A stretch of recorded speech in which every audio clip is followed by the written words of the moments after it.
Shalom kekasih Tuhan, selamat pagi. Saudaraku sekalian, di dalam kitab Mazmur pasal 23, ayat 1 sampai dengan ayat yang ketiga dan ayat yang kelima, Daud menyatakan bagaimana Tuhan menyediakan segala sesuatu yang diperlukannya, membawanya ke air yang tenang dan membaringkannya di rumput yang hijau, serta menuntunnya ke jalan yang benar. Dan semua itu ia dapatkan karena ia telah menjadikan Tuhan sebagai gembala di dalam hidupnya. Dan karena itulah kekasih Tuhan, Daud berkata di dalam ayat-ayat tersebut, Tuhan adalah gembalaku, takkan kekurangan aku.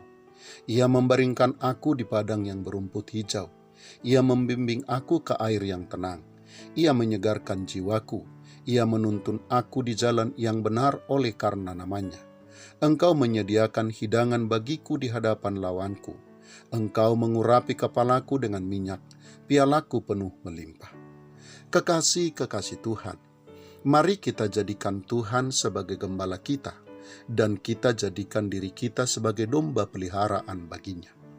Jangan jadikan Tuhan sebatas penyedia yang kita butuhkan atau sebagai lampu Aladin, seperti di dalam cerita kuno.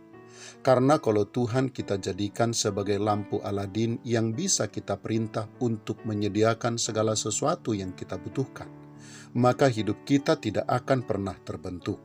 Sebagai akibatnya kita akan menjadi rapuh, penuh kekhawatiran dan ketakutan. Kita juga tidak akan pernah bisa merasakan sukacita dan damai sejahtera yang sesungguhnya. Ketika yang kita butuhkan tidak langsung tersedia, maka kita akan dipenuhi oleh kekhawatiran yang sangat mendalam. Tentu kekasih Tuhan akan berbeda ketika kita menjadikan Tuhan sebagai gembala bagi kita.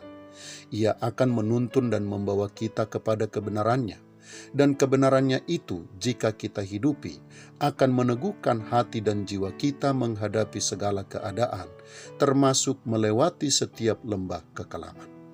Kekasih Tuhan, ketika kita menjadi domba bagi Allah kita, maka penggembalaannya akan memuaskan dahaga kita, dan perlindungannya akan menenteramkan hati kita dalam segala keadaan. Bahkan di tempat yang paling menakutkan sekalipun, Ia akan terus memberikan keteduhan dan ketenangan serta kenyamanan di dalam hidup kita.